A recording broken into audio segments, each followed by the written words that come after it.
آپ اسماعیل علیہ السلام کی اولاد میں سے ہیں۔ اسماعیل علیہ السلام کی خاطر جب اللہ تعالیٰ نے زمزم کا کنواں جاری کیا تو قبائل جرہم اور ایاد کے خانہ بدوش عرب سیدہ ہاجرہ کی اجازت سے وہاں آ کر رہائش پذیر ہوئے۔ کعبے کے متولی اسماعیل علیہ السلام اور ان کی اولاد رہی۔ ایک عرصے کے بعد بنو جرہم اور سیدنا اسماعیل کی اولاد میں کعبے کی تولیت کے سلسلے میں جھگڑا ہوا تو کعبے کی خدمت اور تولیت اولاد اسماعیل اور بنو جرہم میں تقسیم ہو گئی، اور جب بنو خزاعہ نے لڑ کر مکے پر قبضہ کیا تو ایک مدت تک کعبے کی تولیت بھی ان کے پاس رہی، لیکن بنو اسماعیل بہرحال مکے ہی میں رہے۔ ان کے ایک فرد کلاب نے شمالی عرب میں قبیلہ قزاعہ میں شادی کی، اس سے قصی پیدا ہوئے۔ وہ جوان ہو کر اپنے قبیلے میں واپس آ گئے۔ خسر کی وفات کے بعد قصی نے اپنے ننہال کی مدد سے بنو خزاعہ کو مجبور کیا کہ وہ شہر چھوڑ کر مضافات میں جا بسا۔ بنو خزاعہ کے سردار نے کعبے کے قیمتی چڑھاووں کو زمزم کے کنویں میں ڈال کر اس کو پاٹ دیا اور کنواں غائب ہو گیا۔ پھر قصی کو بہت بڑا اقتدار حاصل ہوا، اس کی اولاد پھلی پھولی اور اسے قوم کا بہت بڑا سردار تسلیم کیا گیا۔ قصی نے مکے میں ایک شہری مملکت کا آغاز کیا، وہاں دار الندوہ یعنی پارلیمنٹ اور ٹیکس کے نئے محکمے قائم کیے، لیکن وفات کے وقت حکومت اپنے بچوں میں تقسیم کر دی۔ کسی کو کعبے کی رکھوالی سونپی، کسی کو چابی دی، کسی کو فوج کی قیادت تو کسی کو ٹیکس کا حساب کتاب سونپا۔ بعد کی نسلوں میں انتظامات کی مزید تقسیم در تقسیم ہوئی۔ آغاز اسلام کے وقت وہاں 10 سرداروں کی ایک مجلس کار فرما نظر آتی تھی۔ قصی کے 4 بیٹے تھے، ان میں عبد مناف بڑے نامور اور صاحب عزت ہوئے۔ عبد مناف کے بھی 4 بیٹے تھے، ان میں ہاشم شہرت میں سبقت لے گئے۔ ہاشم آپ کے پردادا تھے، بہت دولت مند ہونے کے ساتھ ساتھ سخاوت، مروت اور احسان میں بھی بے مثال تھے۔ ہاشم کہلانے کی وجہ یہ تھی کہ ان کے عہد میں ایک مرتبہ مکہ مکرمہ میں قحط پڑ گیا۔ یہ فلسطین گئے اور اونٹوں پر آٹے کی بہت سی بوریاں لاد لائے، بہت سے اونٹ ذبح کیے، ان کا شوربہ تیار کیا، روٹیاں پکوائیں، ان روٹیوں کو شوربے میں بھگو بھگو کر اہل شہر کو کھلاتے رہے۔ عرب اس کھانے کو حشیم اور سرید کہتے ہیں۔ یہ سلسلہ ایک مدت تک جاری رہا، اسی وجہ سے ان کا نام ہاشم پڑ گیا۔ وہ حاجیوں کی خدمت اور مہمان نوازی میں بھی بڑھ چڑھ کر حصہ لیتے تھے۔ اسی سخاوت اور فیاضی سے ہاشم کا نام پورے عرب میں مشہور ہو گیا۔ ذاتی اثر و رسوخ اور وجاہت کی وجہ سے ان کی دوسرے ممالک کے درباروں میں بھی رسائی تھی۔ انہوں نے ہی قریش میں سب سے پہلے یہ دستور جاری کیا کہ سال میں 2 مرتبہ تجارتی قافلے روانہ ہوا کریں، موسم گرما میں شام کی طرف اور موسم سرما میں یمن کی طرف۔ چنانچہ اسی دستور کے مطابق دونوں موسموں میں قافلے روانہ ہوتے تھے۔ سورۃ القریش میں اللہ تعالیٰ نے قریش کو یہی انعام یاد دلایا ہے، کیونکہ قریش اللہ کی رحمت سے موسم سرما و گرما کے عادی ہو گئے۔ ان کی سمجھ میں یہ بات آ گئی کہ اس نعمت کے شکریہ میں اللہ کی عبادت کرنا چاہیے جو اس گھر کا مالک ہے، اور اس نے انہیں بھوک میں کھانا دیا اور خوف سے امن بخشا۔ نجاشی شاہ حبش ہاشم کی بے حد خاطر مدارت کرتا اور تحفے تحائف بھی پیش کرتا۔ قیصر روم بھی ان سے بہت مہربانی سے پیش آتا تھا۔ ہاشم نے یمن اور روم کی حکومت سے قریش کے تجارتی قافلے کی حفاظت کا حکم حاصل کیا، اور یہ ان کے اعلیٰ تدبر کا نتیجہ تھا کہ تمام راستے قریش کے تجارتی قافلوں کے لیے محفوظ ہو گئے۔ اس طرح مکہ مکرمہ بین الاقوامی تجارت کا مرکز بن گیا۔ اس سے خانہ کعبہ کی زیارت اور فریضہ حج عام ہو گئے، اور مکی زبان بھی ملک کے چاروں طرف سمجھی جانے لگی۔ ان قریشی قافلوں اور سالانہ میلوں کی وجہ سے جزیرہ نمائے عرب میں ایک معاشی مرکز پیدا ہو گیا۔ ان سالانہ میلوں میں قریش کو سرمایہ دارانہ تجارت اور قافلوں کی حفاظت کے سلسلے میں بہت اہمیت حاصل تھی۔ اس طرح مکہ مکرمہ تجارتی مرکز بنا، جس نے سیاسی مرکزیت کا راستہ کھولا جو اسلام کا کارنامہ بننے والا تھا۔ 197 عیسوی کے چند ماہ بعد ہاشم کی بیوی سلمہ بنت عمرو کے ہاں مدینہ منورہ میں شیبہ یعنی عبد المطلب پیدا ہوئے۔ بچے کے سر میں کچھ بال سفید تھے، اس لیے ان کا نام شیبہ رکھا گیا۔ شیبہ کا مطلب ہے بوڑھا۔ ہاشم کی وفات کے بعد ذمہ داریاں ان کے بھائی مطلب نے سنبھال لی تھی۔ گویا مطلب شیبہ کا چچا تھا۔ اس کی وفات کے بعد شیبہ نے رفادہ اور سقایا کی ذمہ داریاں خوبی سے سنبھالی۔ انہوں نے یمن اور حبشہ کے درباروں میں اپنی قوم کی نمائندگی بھی کی۔ ان کی ملکیت میں ایک قدرتی چشمہ بھی تھا۔ ایک دن خواب میں انہیں اشارہ ملا کہ فلاں جگہ کھود کر غائب شدہ زمزم کا کنواں برآمد کریں۔ کھودتے وقت اس سے انہیں دفن شدہ خزانہ بھی ملا جو کعبے کے چڑھاووں پر مشتمل تھا۔ عبد المطلب کو زمزم کی ملکیت کے لیے بہت دشواریاں پیش آئیں، مگر اہل شہر امن پسند تھے۔ انہوں نے طے کیا کہ کسی غیر جانبدار حاکم سے اس کا فیصلہ کرا لیا جائے۔ عبد المطلب نے یہ بات مان لی، لیکن پریشان بھی تھے، اس لیے منت مانی کہ اگر اللہ نے مجھے 10 بیٹے دیے اور وہ بلوغت کو پہنچے تو میں ان میں سے ایک کو کعبے میں جا کر اللہ کے لیے قربان کر دوں گا۔ جب 10واں بیٹا بھی بلوغت کو پہنچ گیا تو عبد المطلب کو منت یاد آئی۔ انہوں نے بیٹوں کے درمیان قرعہ ڈالا تاکہ جس کا نام نکلے اسے قربان کر دیں۔ قرعہ نبی اکرم صلی اللہ علیہ وسلم کے والد عبداللہ کے نام نکلا۔ عبد المطلب کا ارادہ دیکھ کر رشتہ داروں اور دوستوں نے دخل اندازی کی اور انہیں مشورہ دیا کہ وہ کسی خاتون عرافہ کے پاس جا کر حل دریافت کریں۔ چنانچہ عبد المطلب ایک عرافہ کے پاس گئے۔ اس نے معاملہ سن کر مشورہ دیا کہ بیٹے اور 10 اونٹوں کے درمیان قرعہ ڈالو، اگر عبداللہ کے نام نکلے تو مزید 10 اونٹ بڑھا دو، اس طرح خون بہا کی مقدار میں اضافہ کرتے جاؤ یہاں تک کہ قرعہ خون بہا پر نکلے۔ انہوں نے قرعہ اندازی شروع کی۔ قرعہ ہر بار عبداللہ کے نام نکلتا رہا۔ یہ 10 اونٹ ہر بار بڑھاتے گئے۔ جب 100 اونٹ پورے ہو گئے تب قرعہ اونٹوں کے نام نکلا۔ عبد المطلب نے 3 بار ایسا کیا تاکہ اطمینان ہو جائے۔ ہر بار 100 اونٹوں ہی کا قرعہ نکلا۔ اب انہیں اطمینان ہو گیا کہ یہی اللہ کو منظور ہے۔ زمزم کے کنویں کی ملکیت حاصل کرنے کے علاوہ عبد المطلب کی زندگی کا دوسرا اہم واقعہ ابرہہ کا بیت اللہ پر حملہ ہے۔ تاریخ میں اس کو واقعہ فیل کے نام سے یاد کیا جاتا ہے۔ ابرہہ ایک عیسائی سردار تھا۔ شاہ حبشہ نجاشی کی طرف سے یمن کا حاکم تھا۔ اس نے دیکھا کہ اہل عرب حج کے لیے مکہ مکرمہ جاتے ہیں اور خانہ کعبہ کا طواف کرتے ہیں، تو اس نے عیسائی مذہب کے نام پر یمن کے شہر صنعاء میں ایک عالیشان گرجا بنوایا۔ عرب میں اس گرجا کی خبر مشہور ہو گئی۔ قبیلہ کنانہ کا ایک آدمی وہاں گیا اور گرجا میں گندگی پھیلا کر بھاگ آیا۔ ابرہہ نے غصے میں آ کر قسم کھائی کہ کعبے کو ڈھا کر دم لے گا۔ چنانچہ وہ ایک لشکر جرار لے کر مکہ مکرمہ کی طرف روانہ ہوا۔ راستے میں عرب کے جس قبیلے نے بھی مزاحمت کی، ابرہہ نے اسے تہہ تیغ کر ڈالا، یہاں تک کہ وہ مکہ معظمہ کے قریب پہنچ گیا۔ وہاں کے لوگوں کو اپنے ارادے سے خبردار کرنے کے لیے اس نے اہل مکہ کے جانور پکڑ لیے۔ ان جانوروں میں عبد المطلب کے 200 اونٹ بھی تھے۔ عبد المطلب کو ابرہہ کی چڑھائی کی خبر ملی تو وہ خانہ کعبہ کی دیواروں سے لپٹ گئے اور رو پڑے۔ اللہ سے اپنے گھر کی حفاظت کی دعا کی۔ قریش کے چند سرداروں کو لے کر ابرہہ سے ملنے کے لیے گئے اور اس سے اپنے اونٹوں کی واپسی کا مطالبہ کیا۔ ابرہہ ان کی بات سن کر حیران ہوا اور بولا، تم نے اپنے اونٹوں کی واپسی کی تو بات کی، کعبے کے متعلق ایک لفظ بھی نہیں کہا۔ میں تو یہاں کعبے کو ڈھانے کے لیے آیا ہوں۔ عبد المطلب نے جواب دیا، اونٹ میری ملکیت ہیں، اس لیے ان کی رہائی کے لیے چلا آیا۔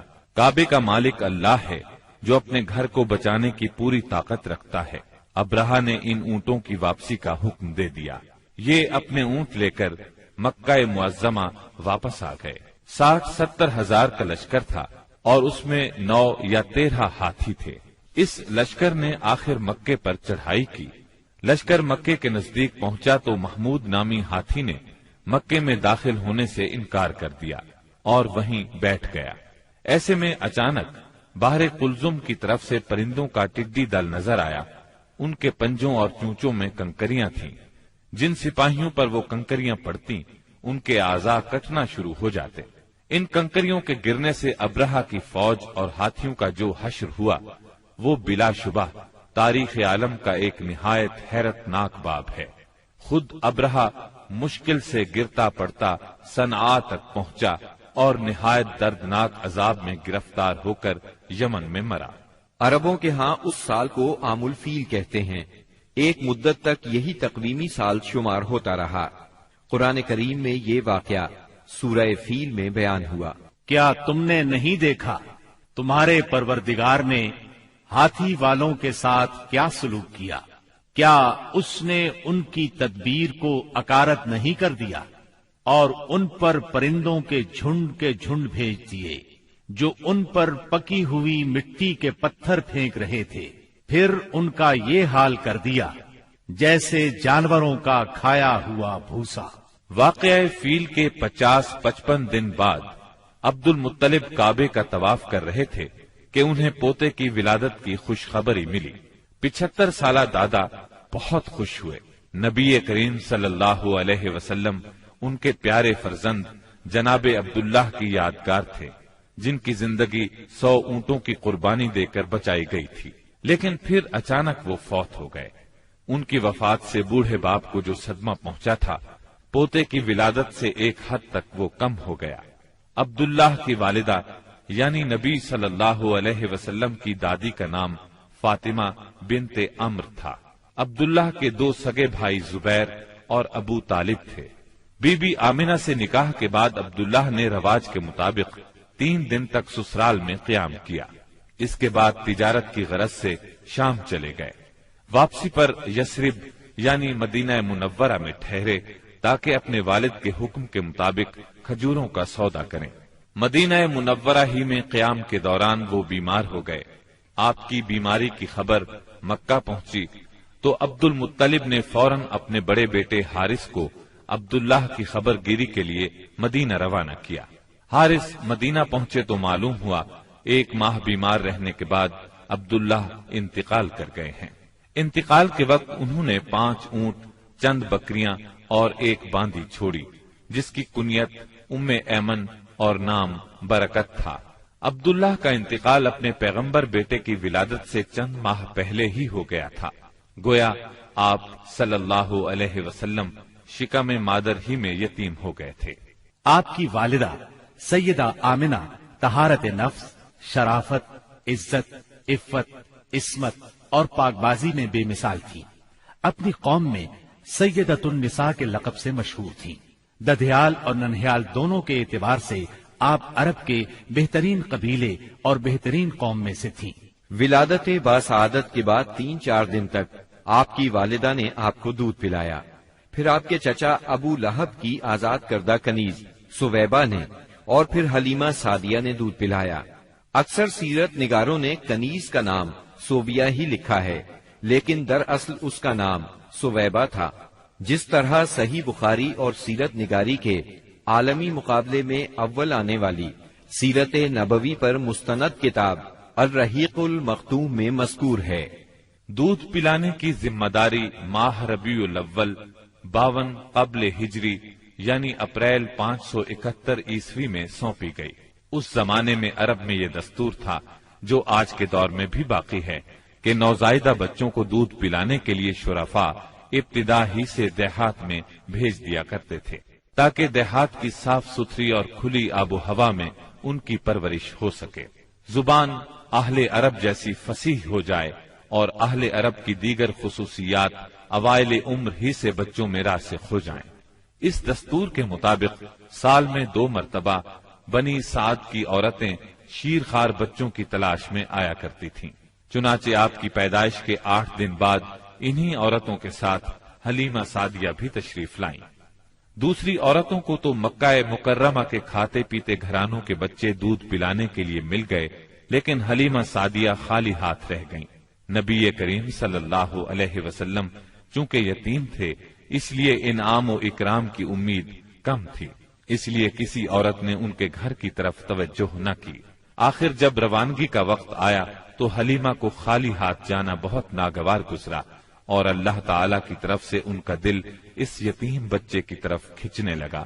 چنانچہ انہوں نے اپنے شوہر حارث سے جا کر کہا، اللہ کی قسم مجھے یہ اچھا نہیں لگتا کہ میری ساری سہیلیاں تو بچے لے کر جائیں اور میں اکیلی کوئی بچہ لیے بغیر جاؤں، میں جا کر اس یتیم بچے ہی کو لے لیتی ہوں۔ شوہر نے یہ سن کر کہا کوئی حرج نہیں، ممکن ہے اللہ ہمارے لیے اسی میں برکت عطا کر دے۔ اس کے بعد انہوں نے جا کر بچے کو لے لیا۔ قافلہ روانہ ہوا، سب سوار ہو کر چل پڑے۔ حلیمہ سعدیہ بھی آپ کو لے کر چلی۔ حلیمہ کی اونٹنی دبلی پتلی، دیکھنے میں مریل اور چلنے میں سب سے سست رفتار تھی، لیکن جو ہی حلیمہ سعدیہ آپ کو لے کر اس پر سوار ہوئیں، یکا یک وہ برق رفتار ہو گئی۔ باقی عورتوں نے اس منظر کو حیرت سے دیکھا کہ حلیمہ سعدیہ کی مریل اونٹنی ان کی طاقتور اور تیز رفتار اونٹنیوں سے آگے نکلی جا رہی تھی، اور پھر وہ ان سب کو پیچھے چھوڑ گئی۔ یہ تبدیلی دوسری عورتوں کے لیے کسی معجزے سے کم نہیں تھی۔ حلیمہ کے والد ابو زویب کا نام عبداللہ بن حارث تھا، وہ نبی صلی اللہ علیہ وسلم کے رضائی نانا ہوئے۔ حلیمہ کے شوہر کا نام حارث بن عبد العزا تھا، یہ دونوں ہی قبیلہ سعد بنی بکر بن حوازن سے تعلق رکھتے تھے۔ اسی طرح حارث کے بچے آپ کے رضائی بھائی بہن ہوئے۔ جب تک آپ صلی اللہ علیہ وسلم حلیمہ سعدیہ کے گھر رہے، ان کا گھر برکتوں سے مالا مال رہا۔ حلیمہ بیان کرتی ہیں کہ وہ جب آئی تھیں تو قحط سالی کا دور تھا۔ ان کے پاس ایک گدھی تھی جو اس قدر دبلی پتلی اور مریل تھی کہ پورے قافلے میں سب سے سست اور مریل چال چلتی تھی۔ ایک اونٹنی بھی تھی مگر وہ قطرہ دودھ کا نہیں دیتی تھی۔ حلیمہ کا اپنا بچہ بھوک سے بے قرار ہو کر بلکتا رہتا تھا، خود سوتا نہ ماں باپ کو سونے دیتا، مگر جب وہ آپ کو لے کر اپنے گھر آئیں اور آپ کو گود میں لیا تو سینہ دودھ سے بھر گیا، یہاں تک کہ آپ نے پیٹ بھر کر دودھ پیا، اور آپ صلی اللہ علیہ وسلم کے ساتھ حلیمہ کے بیٹے نے بھی خوب دودھ پیا، پھر دونوں آرام کی نیند سو گئے۔ اس رات حلیمہ کا بچہ بالکل نہ رویا۔ ادھر شوہر اونٹنی کے پاس گیا تو کیا دیکھتا ہے، تھن سے دودھ ابلا چاہتا ہے، چنانچہ وہ دودھ دوہنے لگا۔ اس نے اس قدر دودھ دوہا کہ گھر کے سب برتن بھر گئے۔ دونوں نے خوب دودھ پیا اور آرام کی نیند سو گئے۔ حلیمہ سعدیہ کا گھرانہ سب سے زیادہ قحط زدہ تھا، لیکن مکے سے واپسی کے بعد ان کی یہ حالت ہوئی کہ جب بکریاں چر کر گھر واپس آئیں تو ان کی کوکھیں نکلی ہوئی تھیں اور تھن دودھ سے لبریز تھے۔ اب گھر والے خوب دودھ پینے لگے، جبکہ قحط کی وجہ سے دوسرے گھرانوں کو دودھ بالکل نہیں ملتا تھا۔ یوں اس گھرانے کو مسلسل خیر و برکت نصیب ہوئی۔ حلیمہ کا دستور تھا کہ وہ ہر 6 ماہ بعد آپ کو مکے لاتی، والدہ اور خاندان کے لوگوں سے ملاتی اور پھر اپنے دیار بنی سعد واپس لے جاتی۔ جب مدت رضاعت پوری ہو گئی تو دودھ چھڑا کر آپ کی والدہ کے پاس لائیں۔ اب تک وہ آپ کی وجہ سے خیر و برکت دیکھ چکی تھی، اس وجہ سے چاہتی تھی کہ آپ کو ابھی ان کے پاس ہی رہنے دیا جائے۔ چنانچہ انہوں نے آپ کی والدہ سے کہا، کیوں نہ آپ بچے کو ابھی میرے پاس ہی رہنے دیں تاکہ یہ اور مضبوط ہو جائے، مجھے مکے کی وبا سے ڈر لگتا ہے۔ والدہ اس پر راضی ہو گئیں اور حلیمہ آپ کو لے کر خوش خوش اپنے گھر آ گئیں۔ اس طرح آپ قریباً 2 برس تک وہیں رہے۔ پھر آپ کے سینہ مبارک کو چاک کرنے کا واقعہ پیش آیا۔ اس واقعے سے خوفزدہ ہو کر حلیمہ اور ان کے شوہر نے آپ کو آپ کی والدہ آمنہ کے حوالے کر دیا۔ انس بن مالک رضی اللہ عنہ بیان کرتے ہیں، آپ بچوں کے ساتھ کھیل رہے تھے کہ جبریل علیہ السلام تشریف لائے، آپ کو لٹا کر سینہ چاک کر دیا، پھر آپ کا دل نکالا اور اس میں سے ایک لوتھڑا نکال کر فرمایا، یہ تم سے شیطان کا حصہ ہے۔ پھر دل کو سونے کے تشت میں زمزم کے پانی سے دھویا اور واپس سینہ مبارک میں رکھ دیا۔ ادھر بچے دوڑ کر حلیمہ سعدیہ کے پاس آئے اور کہنے لگے، محمد کو قتل کر دیا گیا۔ وہ لوگ فوراً آپ کے پاس پہنچے، دیکھا کہ رنگ اترا ہوا ہے۔ سیدنا انس کا بیان ہے کہ میں نبی اکرم صلی اللہ علیہ وسلم کے سینے پر سلائی کا نشان دیکھا کرتا تھا۔ اس واقعے کے بعد آپ کو مکے پہنچا دیا گیا اور آپ نے اپنی ماں کے سایہ محبت میں اپنے خاندان کے اندر کوئی 2 برس گزارے۔ پھر والدہ، دادا اور ام ایمن کے ساتھ مدینہ منورہ کا سفر کیا، جہاں آپ کے والد کی قبر بھی تھی اور دادا کا ننھیال بھی تھا۔ آپ مدینے میں 1 ماہ رہ کر واپس ہوئے تو راستے میں آپ کی والدہ بیمار ہو گئیں اور مقام ابوا پہنچ کر انتقال کر گئیں۔ انا للہ و انا الیہ راجعون، انہیں وہیں دفن کیا گیا۔ اب بوڑھے عبد المطلب آپ کو لیے مکے پہنچے۔ ان کے دل پر آپ کی والدہ کی وفات کی وجہ سے گہرا اثر تھا۔ آپ کے لیے ان کے دل میں ایسی محبت پیدا ہوئی کہ خود ان کے اپنے بیٹوں کے لیے ویسی محبت نہ تھی۔ وہ آپ کی بہت قدر کرتے، اپنی اولاد سے بڑھ کر چاہتے، خوب اکرام کرتے، اپنے لیے تیار کرائے گئے خاص فرش پر انہیں بٹھاتے، اس فرش پر کسی اور کو نہ بیٹھنے دیتے، پیٹھ پر ہاتھ پھیرتے، آپ کی نقل و حرکت دیکھ کر خوش ہوتے۔ انہیں یقین تھا کہ مستقبل میں آپ کی نرالی شان ہونے والی ہے، لیکن ابھی آپ کی عمر 8 برس 2 مہینے کی ہوئی تھی کہ عبد المطلب بھی انتقال کر گئے۔ اب آپ کے چچا ابو طالب نے آپ کی کفالت کا بیڑا اٹھایا۔ یہ آپ کے والد کے سگے بھائی تھے۔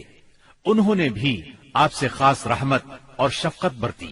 وہ مالدار تو نہ تھے، لیکن آپ کی کفالت کے بعد اللہ تعالیٰ نے ان کے تھوڑے سے مال میں اس قدر برکت دی کہ ایک آدمی کا کھانا پورے کنبے کے لیے کافی ہو جاتا تھا۔ خود آپ بھی صبر و قناعت کا نمونہ تھے، جو ملتا اسی پر قناعت فرماتے۔ جب آپ کی عمر 12 برس اور کہا جاتا ہے کہ مزید 2 ماہ اور 10 دن ہوئی تو آپ کے چچا ابو طالب نے تجارت کے لیے ملک شام جانے کا ارادہ کیا۔ آپ کو ان کی جدائی بہت گرا گزری۔ ابو طالب خود بھی متاثر ہوئے، لہذا آپ کو اپنے ساتھ لے لیا۔ قافلہ ملک شام کی حدود میں پہنچا تو شہر بسرا کے قریب پڑاؤ کیا۔ بحیرہ نامی عیسائیوں کا ایک راہب اپنے گرجے سے نکل کر ان کے پاس آیا اور قافلے کے درمیان سے گزر کر نبی صلی اللہ علیہ وسلم کے پاس پہنچا۔ پھر آپ کا ہاتھ پکڑ کر بولا، یہ دنیا کے سردار ہیں، پروردگار عالم کے رسول ہیں، اللہ انہیں رحمت عالم بنا کر بھیجے گا۔ میں انہیں مہر نبوت سے بھی پہچانتا ہوں۔ یہ کندھے کے نیچے نرم ہڈی کے پاس سیب کی طرح ہے، اور ہم اس کا ذکر اپنی کتابوں میں بھی پاتے ہیں۔ پھر اس نے قافلے کی دعوت کی اور ابو طالب سے کہا، انہیں یہاں سے واپس بھیج دیں، ملک شام نہ لے جائیں، کیونکہ انہیں یہودیوں سے خطرہ ہے۔ اس پر ابو طالب نے غلاموں کے ہمراہ آپ کو مکے بھیج دیا۔ جب آپ کی عمر 15 برس ہوئی تو ذیقات کے مہینے میں اوکاس کے بازار میں ایک لڑائی ہوئی۔ اس لڑائی میں ایک طرف قریش کے قبائل تھے اور دوسری طرف قیس اور اعلان کے قبائل تھے۔ دونوں میں گھمسان کا رنگ پڑا، فریقین کے کتنے ہی آدمی مارے گئے، لیکن پھر انہوں نے صلح کر لی اور طے پایا کہ دونوں طرف کے مقتولین گنے جائیں، جدھر زیادہ ہوں ادھر والے زائد مقتولین کا خون بہا لے لیں۔ اس کے بعد جنگ ختم ہو گئی اور باہمی دشمنی کو ختم کر دیا گیا۔ اس جنگ میں نبی کریم صلی اللہ علیہ وسلم بھی شریک تھے، لیکن آپ نے لڑائی میں براہ راست حصہ نہیں لیا، اپنے چچاؤں کو تیر تھماتے تھے۔ اس جنگ کا نام جنگ فجار ہے۔ یہ نام اس لیے مشہور ہوا کہ اس میں حرام مہینے کی حرمت پامال کی گئی۔ فجار نام کے واقعات 4 بار پیش آئے، ہر سال ایک واقعہ پیش آتا رہا۔ جنگ فجار والا واقعہ آخری تھا۔ اس سے پہلے کے 3 واقعات میں ہلکے پھلکے جھگڑے ہوئے، شدید لڑائی صرف اسی چوتھے واقعے میں ہوئی۔ اس جنگ کے بعد ذیقعد ہی کے مہینے میں 5 قبائل کے درمیان ایک عہد نامہ طے پایا۔ اس عہد نامے کو حلف الفضول کہا جاتا ہے۔ ان قبائل کے نام یہ ہیں: بنو ہاشم، بنو مطلب، بنو اسد، بنی عبد العزا، بنو زہرہ اور بنو تیم۔ اس کی وجہ یہ ہوئی کہ یمن کا ایک آدمی اپنا سامان تجارت لے کر مکے آیا۔ عاص بن وائل نے اس سے وہ مال خرید لیا، لیکن قیمت ادا نہ کی۔ اس نے بنو عبد الدار، بنو مخزوم، بنو سہم اور بنو عدی سے فریاد کی، لیکن انہوں نے کوئی توجہ نہ دی۔ چنانچہ اس نے ابو قبیس کے پہاڑ پر چڑھ کر چند اشعار پڑھے، جن میں اپنی مظلومیت کا نقشہ کھینچا اور آواز لگائی کہ کوئی تو اس کا حق دلانے کے لیے اس کی مدد کرے۔ اس پر زبیر بن عبد المطلب نے دوڑ دھوپ کی، لہذا اس قبیلے کے افراد بنو تیم کے سردار عبداللہ بن جدعان کے گھر میں جمع ہوئے اور آپس میں عہد و پیمان کیا کہ مکے میں جو بھی مظلوم نظر آئے، خواہ مکے کا رہنے والا ہو یا کسی اور جگہ کا، یہ سب اس کی حمایت میں اٹھ کھڑے ہوں گے۔ انہوں نے عاص بن وائل سے بھی اس کا حق لے کر اس کے حوالے کیا۔ اس عہد و پیمان میں آپ بھی اپنے چچاؤں کے ساتھ تھے۔ نبوت سے سرفراز ہونے کے بعد آپ فرمایا کرتے تھے، میں عبداللہ بن جدعان کے مکان پر ایک ایسے معاہدے میں شریک ہوا کہ مجھے اس کے بدلے سرخ اونٹ بھی پسند نہیں، اور اگر میں اس کے لیے اسلام کے دور میں بلایا جاتا تو ضرور جاتا۔ نبی اکرم صلی اللہ علیہ وسلم یتیم پیدا ہوئے اور اپنے دادا پھر چچا کی کفالت میں رہے۔ والد سے وراثت میں جو کچھ ملا تھا اس سے کچھ نہیں ہو سکتا تھا، چنانچہ جو ہی آپ ہلکے پھلکے کام کرنے کے لائق ہوئے، اپنے رضائی بھائیوں کے ساتھ دیار بنی سعد میں بکریاں چرانے لگے۔ پھر جب مکہ معظمہ آئے تو وہاں بھی چند قیرات کے عوض اہل مکہ کی بکریاں چرائیں۔ قیرات 1 دینار کا 20واں یا 24واں حصہ ہوتا ہے، جس کی قیمت اس زمانے میں بمشکل 80-90 روپے سمجھ لیں۔ کم عمری میں بکریاں چرانا انبیاء کی سنت ہے۔ ایک بار عہد نبوت میں آپ نے فرمایا، کوئی بھی نبی نہیں گزرا مگر اس نے بکریاں ضرور چرائیں۔ پھر جب آپ جوان ہو گئے تو تجارت شروع کی۔ بعض روایات کی روح سے آپ صائب بن ابی صائب کے ساتھ مل کر تجارت کرتے تھے۔ آپ تجارت میں بہترین ساتھی تھے، لین دین کے معاملے میں لڑتے جھگڑتے تھے، نہ بحث کرتے تھے۔ تمام معاملات میں آپ حد درجے امانت دار، سچے اور پرہیزگار مشہور تھے۔ زندگی کے سبھی میدانوں میں آپ کا یہی طریقہ تھا، اسی بنا پر آپ کا لقب ہی امین مشہور ہو گیا تھا۔ ان تمام وجوہات کی بنا پر آپ کی شہرت سن کر سیدہ خدیجہ نے آپ کو تجارت کے لیے اپنے مال کی پیشکش کی۔ وہ عزت اور مال دونوں لحاظ سے قریش کی ایک معزز خاتون تھی، لوگوں کو اجرت دے کر اپنا مال تجارت کے لیے بھیجا کرتی تھی۔ اس پیشکش کے ساتھ انہوں نے یہ بھی کہا کہ وہ آپ کو سب سے اچھی اجرت دیں گی۔ چنانچہ آپ نے ان کے غلام میسرہ کے ساتھ شام کا سفر کیا، وہاں خرید و فروخت کی۔ اس خرید و فروخت میں بہت زیادہ نفع ہوا، اس قدر برکت ہوئی کہ پہلے کبھی اتنا منافع نہیں ہوا تھا۔ شام سے آپ مکہ واپس آئے اور سیدہ کی امانت انہیں سونپی۔ سیدہ خدیجہ نے امانت اور برکت کا یہ حال دیکھا تو حیرت زدہ رہ گئیں۔ ادھر میسرہ نے بھی آپ کی باتیں انہیں بتائیں۔ تب سیدہ نے محسوس کر لیا کہ انہیں ان کی مراد مل گئی ہے، چنانچہ انہوں نے آپ سے اپنی سہیلی کے ذریعے سے شادی کی خواہش ظاہر کی۔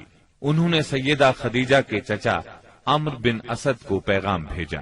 اس طرح بات طے ہوئی۔ نکاح کا خطبہ ابو طالب نے پڑھا، اس میں اللہ کی حمد و ثنا کی، پھر آپ کے فضل و شرف کا ذکر کیا۔ اس کے بعد ایجاب و قبول کے الفاظ کہے اور مہر بیان کیا۔ یہ ملک شام کے سفر سے واپسی کے 2 مہینے اور چند دن بعد کی بات ہے۔ اس وقت آپ کی عمر 25 سال تھی اور سیدہ خدیجہ کی عمر 40 سال تھی۔ سیدہ خدیجہ کی شادی پہلے عتیق بن عائز مخزومی سے ہوئی تھی، وہ انتقال کر گیا تو ابو حالہ تیمی سے ہوئی، اس سے ایک بچہ بھی ہوا، مگر پھر ابو حالہ بھی فوت ہو گیا۔ اس کے بعد بڑے بڑے سرداران قریش نے شادی کا پیغام دیا، مگر سیدہ خدیجہ راضی نہ ہوئی، یہاں تک کہ اللہ تعالی نے انہیں آپ کی طرف مائل کر دیا، اور اس طرح سیدہ کو آپ صلی اللہ علیہ وسلم کی زوجیت کا شرف حاصل ہوا۔ سیدہ خدیجہ نبی صلی اللہ علیہ وسلم کی پہلی بیوی تھی۔ ان کے جیتے جی آپ نے کسی اور سے شادی نہ کی۔ آپ کی تمام اولاد بھی انہی سے ہوئی، صرف ابراہیم ماریا قبطیہ سے ہوئے۔ آپ کی اولاد کے نام یہ ہیں، پہلے قاسم پیدا ہوئے، پھر زینب، پھر رقیہ، پھر ام کلثوم، پھر فاطمہ، پھر عبداللہ۔ بعض مورخوں نے تعداد اولاد اور اولاد کی ترتیب اس سے مختلف بھی لکھی ہے۔ آپ صلی اللہ علیہ وسلم کے تمام لڑکے بچپن میں فوت ہو گئے، البتہ تمام بچیوں نے عہد نبوت کو پایا، اسلام لائیں اور ہجرت بھی کی، اور سب کی سب آپ کی زندگی ہی میں انتقال کر گئی۔ صرف سیدہ فاطمہ آپ کے 6 ماہ بعد فوت ہوئی۔ آپ کی عمر کا 35واں سال تھا کہ ایک زوردار سیلاب آیا، اس سے خانہ کعبہ کی دیواریں پھٹ گئیں۔ ایک بار پہلے آگ بھی لگی تھی، اس لیے آگ کی وجہ سے دیواریں کمزور ہو چکی تھیں۔ اب قریش نے فیصلہ کیا کہ خانہ کعبہ کی نئے سرے سے تعمیر کی جائے۔ اس موقع پر انہوں نے فیصلہ کیا کہ اس تعمیر میں صرف حلال مال ہی خرچ کریں گے، چنانچہ رنڈی کی اجرت، سود کی دولت اور کسی کا ناحق لیا ہوا مال اس میں استعمال نہیں کریں گے۔ انہیں خانہ کعبہ گراتے ہوئے ڈر بھی لگ رہا تھا کہ کہیں اللہ کا عذاب نہ ٹوٹ پڑے۔ آخر کار ولید بن مغیرہ نے یہ کہہ کر ڈھانا شروع کر دیا کہ اللہ مصلحین کو ہلاک نہیں کرتا۔ جب لوگوں نے دیکھا کہ اسے کچھ نہیں ہوا تو وہ بھی اس کام میں شریک ہو گئے اور سیدنا ابراہیم علیہ السلام والی بنیاد تک خانہ کعبہ گرا ڈالا۔ اس کے بعد تعمیر شروع کی۔ تعمیر کے لیے ہر قبیلے کا الگ الگ حصہ مقرر تھا۔ معززین اپنے کاندھوں پر پتھر لاتے اور ڈھیر لگاتے۔ نبی کریم صلی اللہ علیہ وسلم اور آپ کے چچا عباس بھی پتھر ڈھو رہے تھے۔ تعمیر کا کام باقوم نامی ایک رومی معمار کر رہا تھا۔ مال چونکہ اس قدر جمع نہ ہو سکا تھا کہ سیدنا ابراہیم علیہ السلام والی بنیادوں پر تعمیر مکمل کی جا سکتی، اس لیے شمال کی طرف سے قریباً 6 ہاتھ چھوڑ کر اس پر ایک چھوٹی سی دیوار اٹھا دی گئی تاکہ علامت باقی رہے کہ یہ بھی خانہ کعبہ کا حصہ ہے۔ اس کو ہجر اور حتیم کہتے ہیں۔ جب دیوار حجر اسود تک اٹھ گئی تو ہر سردار نے چاہا حجر اسود کو اس کی جگہ رکھنے کا شرف اسے حاصل ہو۔ اس پر سخت جھگڑا اٹھ کھڑا ہوا جو 4-5 روز تک جاری رہا۔ کسی طرح فیصلہ نہ ہو پایا کہ حجر اسود کون رکھے گا، اور قریب تھا کہ حرم میں خون ریزی ہو جائے، لیکن ابو امیہ کی ایک تجویز سب نے منظور کر لی۔ ابو امیہ سب سے زیادہ عمر رسیدہ تھا۔ اس نے کہا، میری تجویز یہ ہے کہ کل صبح مسجد حرام کے دروازے سے جو شخص سب سے پہلے داخل ہو اس سے فیصلہ کرا لیا جائے، یعنی وہ جس کے حق میں فیصلہ دے دے حجر اسود وہی اس کی جگہ پر رکھے گا۔ دوسرے دن صبح سویرے جو شخص سب سے پہلے داخل ہوا وہ نبی اکرم صلی اللہ علیہ وسلم تھے۔ قریش آپ کو دیکھتے ہی بول پڑے، هذا الامین رضینا هذا محمد، یہ تو محمد ہیں جو کہ امین ہیں، ہم ان سے راضی ہیں۔ پھر آپ ان کے نزدیک پہنچے تو آپ کو تفصیل سنائی گئی۔ آپ نے اس مسئلے کا حل یہ نکالا کہ ایک چادر لی، اس میں حجر اسود کو رکھا اور سب سرداروں سے کہا اس چادر کو سب لوگ کناروں سے پکڑ کر اٹھائیں۔ سب نے ایسا ہی کیا۔ جب چادر حجر اسود کی جگہ پہنچ گئی تو آپ نے اپنے مبارک ہاتھوں سے حجر اسود کو اس کی جگہ پر رکھ دیا۔ یہ اس قدر عمدہ فیصلہ تھا کہ سب خوش ہو گئے۔ نبی کریم صلی اللہ علیہ وسلم بچپن ہی سے عقل سلیم کے مالک تھے، پاک دامن تھے، بھرپور قوت کے مالک تھے۔ جوانی اور پختگی کا زمانہ آیا تو آپ کی خوبیاں اور زیادہ نکھر کر سامنے آئیں۔ آپ درست سوچ، صحیح نظر، بہترین اخلاق اور عمدہ عادات کا سب سے بلند نمونہ تھے۔ سچائی اور امانت، صبر و شکر، حیا اور وفا، خیر خواہی اور تواضع سبھی میں ممتاز تھے۔ بھلائی اور احسان میں آپ کا کوئی ثانی نہیں تھا۔ ابو طالب نے کیا خوب کہا ہے، وہ گورے مکھڑے والا جس کی برکت سے ابر رحمت برستا ہے، وہ یتیموں کا سہارا اور بیواؤں کا نگہبان ہے۔ آپ بہت صلہ رحمی کرنے والے تھے، لوگوں کا بوجھ اپنے سر لیتے تھے، کنگال کی ایسی مدد فرماتے کہ مالدار ہو جاتا یا روزگار سے لگ جاتا، مہمان کی مہمانی کرتے اور مصیبت کے مارے ہوں سے تعاون فرماتے۔ اللہ تعالیٰ نے آپ کی حفاظت اور نگہبانی کا خاص انتظام فرمایا تھا، اور قوم کے اندر پھیلی ہوئی خرافات اور برائیوں کے خلاف آپ کے دل میں نفرت ڈال دی تھی۔ چنانچہ آپ بتوں کی عید پر حاضر ہوتے، نہ شرک کے میلوں میں جاتے، اور نہ آپ آستانوں یا غیر اللہ کے نام پر ذبح کیا ہوا جانور کھاتے، نہ بتوں ہی کو چھوتے اور نہ ان سے تقرب حاصل کرتے تھے۔ لات اور عزا کی قسم تو سننا بھی گوارا نہ فرماتے۔ شراب نوشی اور کھیل کود کی مجلسوں سے آپ انتہائی دور تھے۔ ایسی کسی مجلس میں آپ نے کبھی شرکت نہ فرمائی، جبکہ یہی مجلس جوانوں کی تفریح اور دوستوں سے ملاقات کے مقامات تھی۔ اللہ نے آپ کو خلوت پسندی عطا فرمائی تھی۔ عربوں کی جہالت اور گناہ آلود زندگی نے آپ کو افسردہ اور غمگین بنا دیا تھا۔ آپ اپنے اطراف میں پھیلی ہوئی انسانی اجتماعی زندگی کا مشاہدہ فرماتے تو آپ کو یہ محسوس کر کے دکھ ہوتا کہ ایک اللہ کی عبادت کا تصور دینے والے دین کو وہ لوگ بالکل بھول چکے تھے، اس دین کو جو ان کے جد امجد سیدنا ابراہیم علیہ السلام کا دین تھا، اسے بالکل فراموش کر چکے تھے۔ وہ اپنے ہاتھوں سے کعبے کی تعمیر نو بڑے احترام سے کرتے تھے، لیکن خانہ کعبہ میں بت رکھ کر ان کی پوجا کرتے تھے۔ یہ شرک نہیں تو اور کیا ہے؟ منافقت اور کہتے کس کو ہیں؟ جوا، شراب نوشی، بت پرستی اور بے حیائی معاشرے کا جز بن چکی ہے۔ اللہ تعالی کی وحدانیت کا تصور تو پایا جاتا ہے، مگر اس تصور کو بت پرستی کے ذوق اور شوق نے بہت دھندلا کر دیا ہے۔ بتوں کی شکل میں اپنے معبود گھڑ لیے ہیں۔ ہر قبیلے اور ہر خاندان کا ایک پسندیدہ بت ہے، اور کعبے میں 360 بت رکھے ہوئے ہیں۔ بت پرستی کے شوق کا یہ عالم ہے کہ قریش سفر میں جاتے ہیں تو ستو کے بت بنا لیتے ہیں، اور جب ضرورت پڑتی ہے تو اپنے معبودوں کو گھول کر پی لیتے ہیں۔ قریش کے معاشرے اور عرب کے ماحول میں عورت بیچاری کی حالت اس قدر پست، ذلیل اور ردی ہے کہ وہ اونٹوں، بکریوں اور غلے کی طرح تجارت کی چیز بن چکی ہے۔ شادیوں پر کوئی پابندی، کوئی روک نہیں۔ ایک مرد جتنی عورتوں سے چاہے شادی کر سکتا ہے، اور دوسری طرف عورت بھی جتنے مردوں کو پسند کرے ان سے تعلق پیدا کر سکتی ہے۔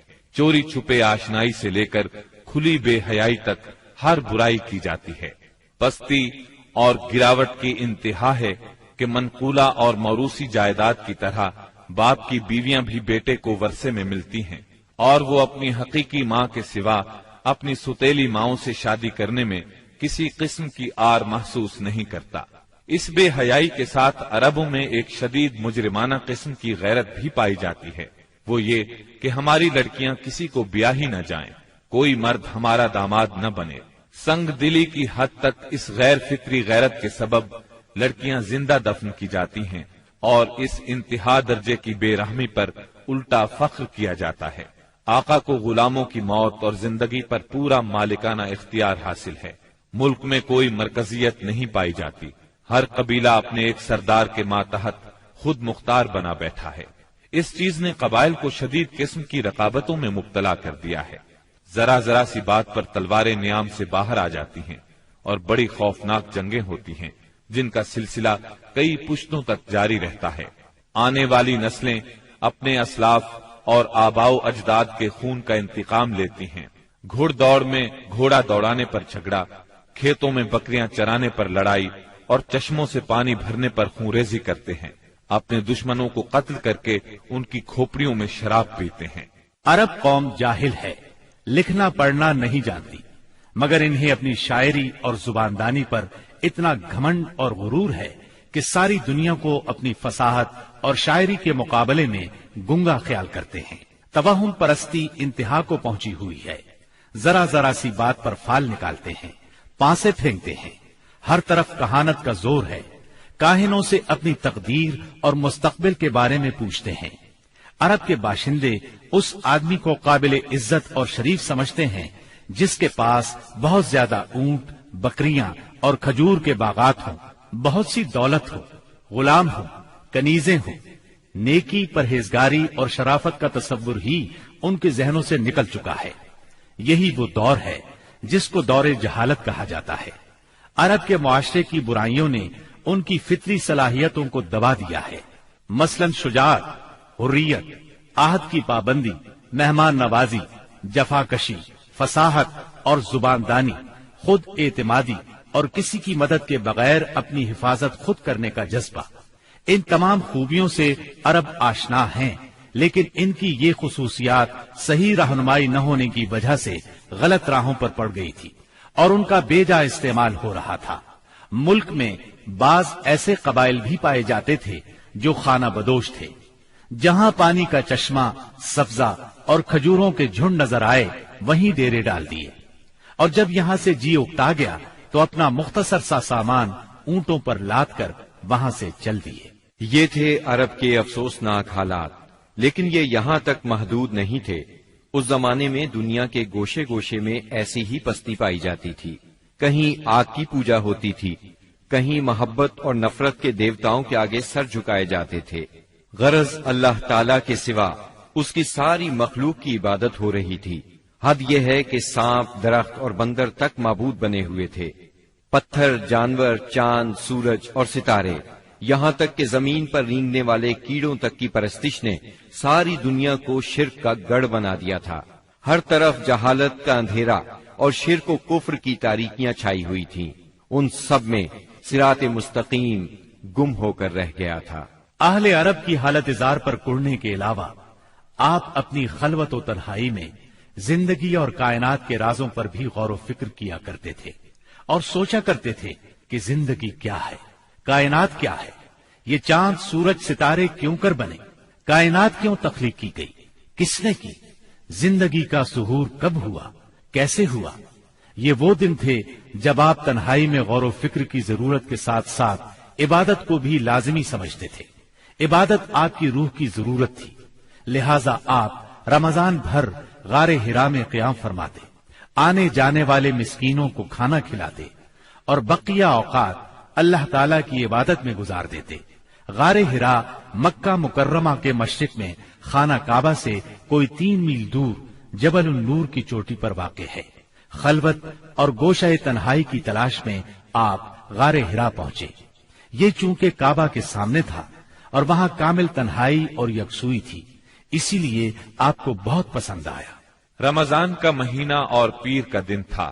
آپ غار ہرا کے اندر ذکر الہی اور عبادت میں مشغول تھے کہ یکایک جبریل علیہ السلام نازل ہوئے اور آپ کو وحی اور نبوت سے نوازا۔ سیدہ عائشہ رضی اللہ عنہا فرماتی ہیں، رسول اللہ صلی اللہ علیہ وسلم پر وحی کا آغاز نیند میں اچھے خواب سے ہوا۔ آپ جو خواب دیکھتے وہ سفیدہ سحر کی طرح نمودار ہوتا۔ پھر آپ کو تنہائی پسند آنے لگی، چنانچہ آپ غار ہرا میں خلوت فرمانے لگے اور کئی رات گھر آئے بغیر عبادت کرتے اور اس عرصے کے لیے توشہ بھی ساتھ لے جاتے۔ پھر سیدہ خدیجہ رضی اللہ عنہا کے پاس تشریف لاتے اور اتنی مدت کے لیے پھر توشہ لے جاتے، یہاں تک کہ آپ غار ہرا میں تھے کہ آپ کے پاس حق آ گیا، یعنی فرشتہ آپ کے پاس آیا اور کہا اقرا، یعنی پڑھیے۔ آپ نے فرمایا میں پڑھنا نہیں جانتا۔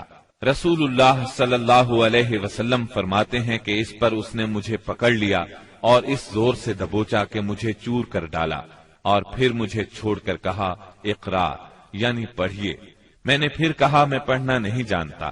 اس نے پھر مجھے پکڑ کر دبوچا اور چور کر ڈالا، پھر چھوڑ کر کہا اقرا، پڑھیے۔ میں نے پھر کہا میں پڑھا ہوا نہیں ہوں۔ اب اس نے تیسری بار دبوچا اور کہا اقرأ باسم ربك الذي خلق خلق الإنسان من علق اقرأ وربك الأكرم الذي علم بالقلم علم الإنسان ما لم يعلم۔ پڑھ اپنے اس پروردگار کے نام سے جس نے پیدا کیا، انسان کو لوتھڑے سے پیدا کیا۔ پڑھ تیرا رب بڑا کریم ہے جس نے قلم کے ذریعے سے علم دیا، انسان کو وہ بات سکھائی جسے وہ جانتا نہ تھا۔ اب آپ نے یہ آیات پڑھ دیں، پھر آپ ان آیات کو لے کر واپس آئے۔ آپ کا دل کانپ رہا تھا۔ آپ نے سیدہ خدیجہ رضی اللہ عنہا کے پاس پہنچ کر فرمایا مجھے چادر اڑا دو، مجھے چادر اڑا دو۔ انہوں نے چادر اڑا دی، یہاں تک کہ دہشت جاتی رہی۔ پھر آپ نے سیدہ خدیجہ کو واقعہ سنایا اور فرمایا مجھے اپنی جان کا خوف ہے۔ انہوں نے کہا اللہ کی قسم ایسا ہرگز نہیں ہو سکتا، اللہ آپ کو کبھی رسوا نہیں کرے گا۔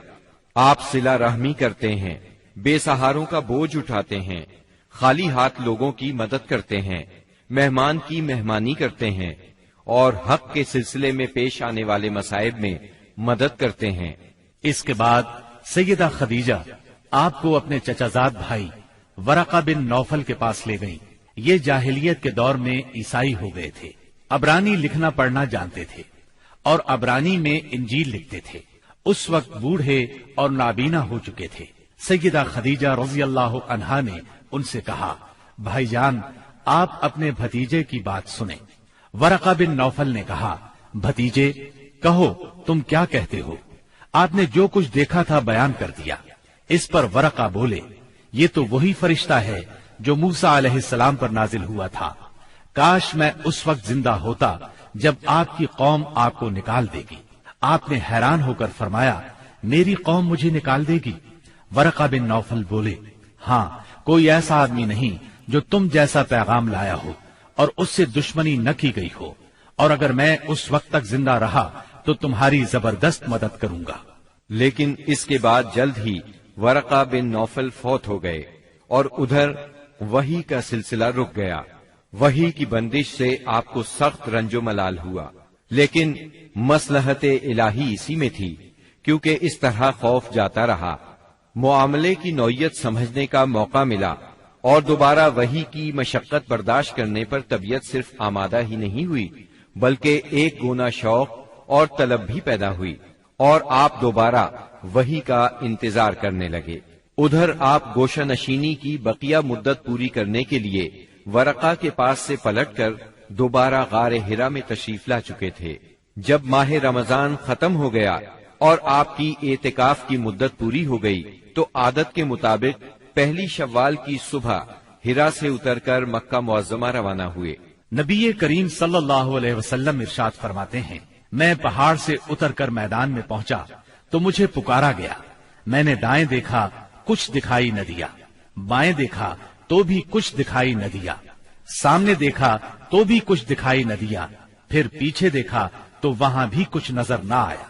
اس کے بعد میں نے سر اوپر اٹھایا تو کیا دیکھتا ہوں کہ جو فرشتہ حرا میں میرے پاس آیا تھا وہی آسمان و زمین کے درمیان موجود ہے۔ یہ دیکھ کر میرا پورا وجود اس کے رعب سے بھر گیا، یہاں تک کہ میں زمین کی طرف جھک گیا۔ پھر میں خدیجہ کے پاس آیا اور کہا، مجھے چادر اڑا دو، مجھے چادر اڑا دو، مجھے کمبل اڑا دو، ٹھنڈے پانی کے چھینٹے مارو۔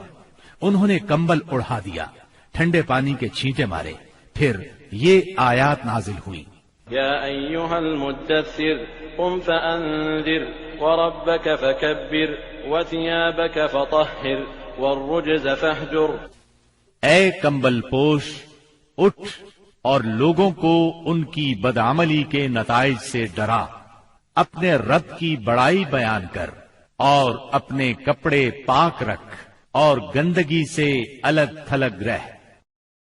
بعثت نبوی کے ابتدائی 3 برسوں میں آپ چپکے تبلیغ کرتے رہے۔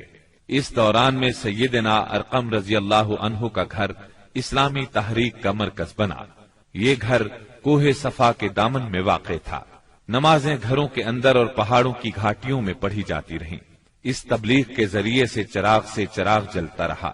آپ نے سب سے پہلے ان لوگوں کو تبلیغ فرمائی جن کے آپ کے ساتھ تعلقات تھے۔ آپ کو اپنے ان قریبی ساتھیوں کی طرف سے مایوسی کا سامنا نہیں کرنا پڑا۔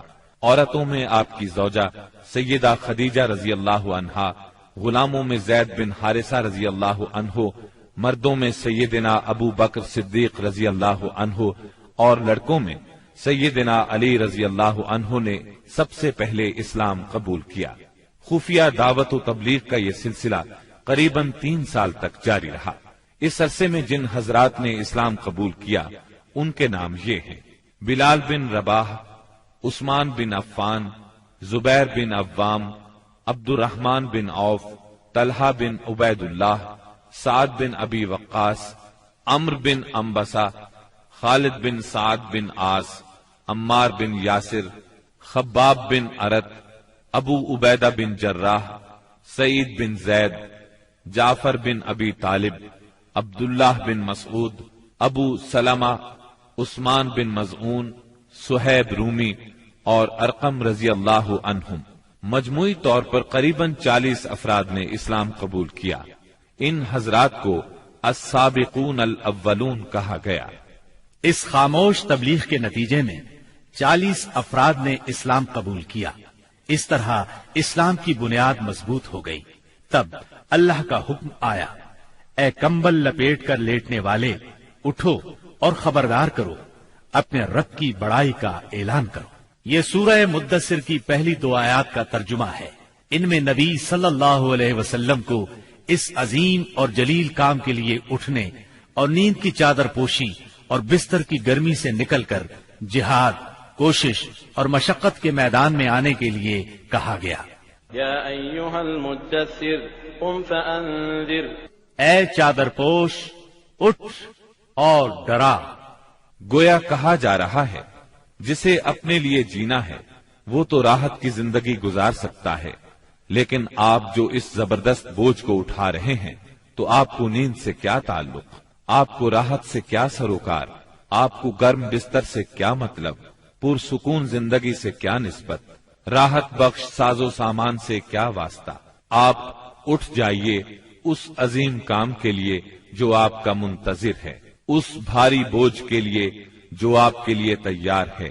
اٹھ جائیے جد و جہد اور مشقت کے لیے، تکان اور محنت کے لیے اٹھ جائیے کہ اب نیند اور راحت کا وقت گزر چکا، اب آج سے مسلسل بیداری ہے، طویل اور مشقت سے لبریز جہاد ہے۔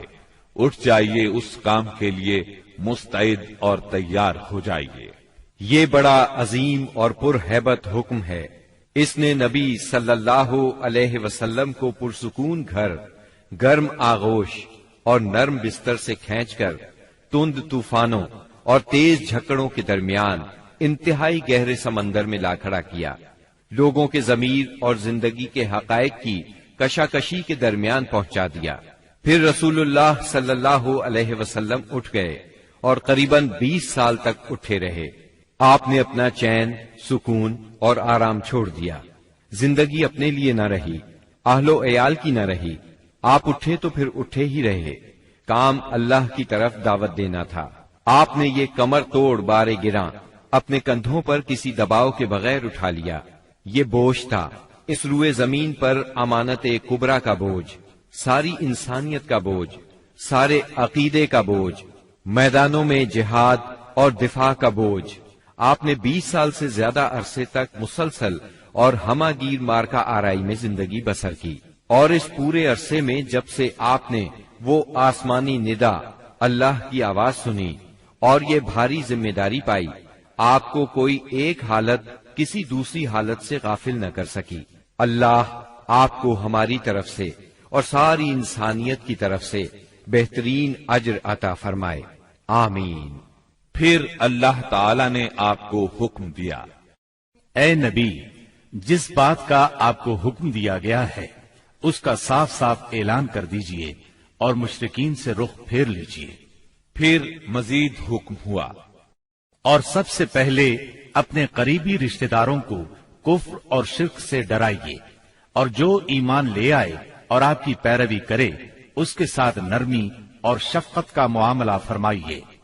جب آپ کو عام دعوت دینے کا حکم دیا گیا اور یہ ہدایت نازل ہوئی کہ آپ اپنے قریب ترین عزیزوں کو سب سے پہلے اللہ کے عذاب سے ڈرائیں، تو آپ نے صبح سویرے کوہ صفا پر چڑھ کر بلند آواز سے پکارا، یا صباحا۔ عرب میں یہ صدا وہ شخص لگاتا تھا جو صبح کے جھٹپٹے میں کسی دشمن کو اپنے قبیلے پر حملہ کرنے کے لیے آتے دیکھ لیتا تھا۔ آپ کی یہ آواز سن کر لوگوں نے پوچھا، یہ کون پکار رہا ہے؟ بتایا گیا، یہ محمد کی آواز ہے۔ اس پر قریش کے تمام خاندانوں کے لوگ آپ کی طرف دوڑ پڑے۔ جو خود آ سکتا تھا وہ خود آیا، جو نہیں آ سکتا تھا اس نے اپنی طرف سے کسی کو بھیج دیا۔ جب سب لوگ جمع ہو گئے تو آپ نے قریش کے ایک ایک خاندان کا نام لے لے کر پکارا، اے بنی ہاشم، اے بنی عبد المطلب، اے بنی فہر، اگر میں تمہیں یہ بتاؤں کہ اس پہاڑ کے پیچھے ایک لشکر تم پر حملہ کرنے کے لیے تیار ہے تو کیا تم میری بات کو سچ مانو گے؟ کیونکہ میں ایسی جگہ کھڑا ہوں جہاں سے میں ادھر بھی دیکھ رہا ہوں اور ادھر بھی۔ سب نے یک زبان ہو کر کہا، ہم آپ کی بات فوراً مان لیں گے، ہم نے کبھی آپ کو جھوٹا نہیں پایا، ہم نے ہمیشہ آپ کو سچا ہی پایا ہے۔ تب آپ نے فرمایا، میں تمہیں ایک سخت عذاب سے پہلے خبردار کرنے کے لیے بھیجا گیا ہوں۔ آپ کا چچا ابو لہب بھی اس مجمع میں موجود تھا۔ وہ آپ کا خطاب سن کر سخت برہم ہوا، کہنے لگا ستیہ ناس جائے تیرا، کیا اس لیے تو نے ہمیں جمع کیا ہے؟ ایک روایت میں یہ بھی ہے کہ اس نے پتھر اٹھایا تاکہ آپ کو کھینچ مارے۔ اس طرح مکے میں اعلانیہ تبلیغ کی ابتدا ہوئی، لوگ مسلمان ہونے لگے۔ مسلمان ہونے والوں میں زیادہ تر نوجوان لوگ تھے۔ اس طرح ان کے بڑوں کو بہت دکھ ہوا کہ ہماری اجازت اور مرضی کے بغیر یہ کیوں پرانے قومی دین سے پھر گئے۔ ان لوگوں نے اپنے نو عمر رشتہ داروں کو طرح طرح سے اذیتیں دی، مارا پیٹا، بیڑیاں لگا کر قید کیا، چھت کے بغیر کمروں میں بند کیا، تپتی ریت پر ننگے بدن لٹایا، مگر یہ تمام اذیتیں بے اثر رہیں۔ ان لوگوں میں آزاد مرد اور عورتیں بھی تھیں، لونڈی اور غلام بھی تھے۔ لونڈیوں اور غلاموں کو ان کے آقاؤں نے شدید تکالیف پہنچائیں۔ اسی طرح موالی بھی تھے، یعنی غیر قبیلوں کے عرب، جو اہل مکہ میں کسی ایک کے ساتھ کسی معاہدے کے ذریعے سے موالی بن گئے تھے، مطلب یہ کہ ان کے حلیف بن گئے تھے۔ ان میں سے ایک سیدنا عمار بن یاسر رضی اللہ عنہ کا خاندان بھی تھا۔ ان کے خاندان کو خاص طور پر ظلم کا نشانہ بنایا گیا۔ سیدنا یاسر رضی اللہ عنہ پر اتنا ظلم ڈھایا گیا کہ وہ شہید ہو گئے۔ سیدہ سمیہ رضی اللہ عنہا جو سیدنا عمار کی والدہ تھیں، انہیں ابو جہل نے نیزہ مار کر شہید کر دیا۔ یہ اسلام میں پہلی شہید خاتون ہیں۔ جلد ہی قرآن کریم میں بت پرستی کے خلاف سخت آیات نازل ہوئیں۔ مثلا سورہ انبیاء کی آیت 98 میں ارشاد ہوا، بے شک تم اور وہ بت جن کو تم اللہ کے سوا پوجا کرتے ہو سب دوزخ کا ایندھن ہوں گے اور تم سب اس میں داخل ہو کر رہو گے۔ اس پر مشرکین کے ظلم و ستم میں اور شدت آ گئی۔ آپ کی ذات کے خلاف اور اسلام کے حلقے میں داخل ہونے والوں کے خلاف تیزی آ گئی۔ خاص طور پر ابو جہل اور ابو لہب نے انسانیت کی حدود پھلانگ ڈالی۔ علانیہ تبلیغ کے بعد نبی صلی اللہ علیہ وسلم نے حرم میں اس طریقے سے نماز شروع کر دی جو اللہ تعالی نے آپ کو سکھایا تھا، اور یہی وہ چیز تھی جس سے قریش نے پہلی مرتبہ محسوس کیا کہ آپ کسی نئے دین کے دعوے دار ہیں۔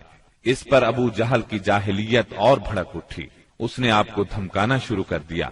آپ سے سخت لہجے میں کہا، حرم میں اس طریقے سے عبادت نہ کریں۔ پھر ابو جہل نے قریش کے لوگوں سے پوچھا، کیا محمد تمہارے سامنے زمین پر اس طرح اپنا منہ ٹکاتے ہیں؟ ان لوگوں نے کہا ہاں۔ اس پر اس نے کہا، لات اور عزا کی قسم، اگر میں نے اسے اس طرح نماز پڑھتے دیکھ لیا تو میں اس کی گردن پر اپنا پاؤں رکھ دوں گا اور اس کا چہرہ زمین پر رگڑ دوں گا۔ پھر ایسا ہوا کہ اس نے آپ کو نماز پڑھتے دیکھ لیا۔ وہ فوراً آپ کی طرف لپکا۔ وہ اپنے اعلان کے مطابق آپ کی گردن مبارک پر اپنا ناپاک پاؤں رکھنا چاہتا تھا کہ اسی وقت لوگوں نے اسے گھبرا کر خوف زدہ انداز میں پیچھے ہٹتے دیکھا۔ وہ اپنے منہ کو کسی چیز سے بچانے کی کوشش کر رہا تھا۔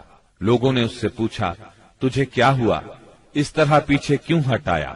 اس نے کہا، میرے اور اس کے درمیان اچانک آگ کی ایک خندق اور کوئی ہولناک چیز تھی اور کچھ پر تھے۔ اس کی یہ بات کسی نے آپ کو بتائی تو آپ نے فرمایا، اگر وہ میرے قریب پھٹکتا تو فرشتے اس کے چیتھڑے اڑا دیتے۔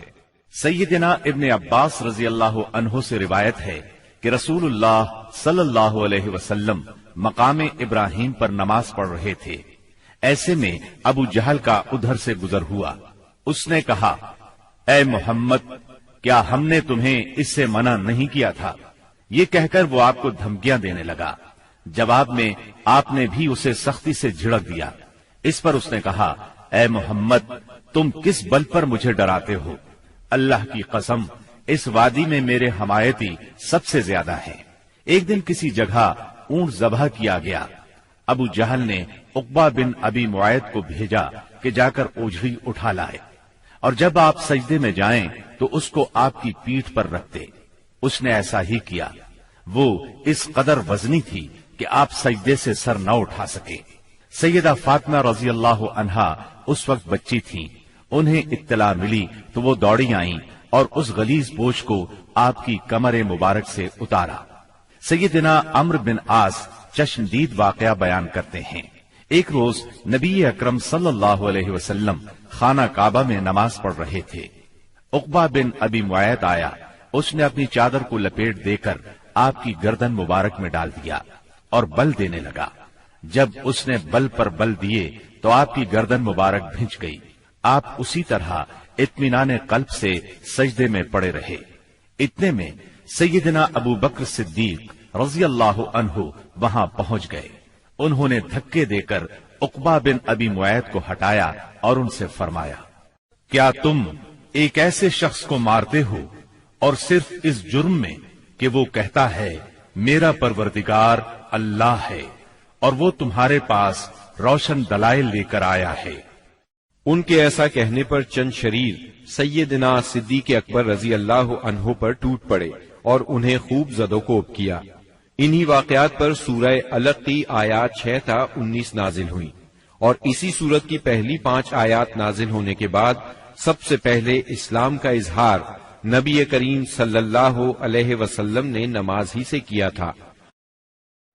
ایسے ہی معلوماتی واقعات کے لیے ہمارا چینل ضرور سبسکرائب کریں اور بیل آئیکن دبانا نہ بھولیں تاکہ ہر نئی آنے والی چیز کا نوٹیفیکیشن آپ تک پہنچتا رہے.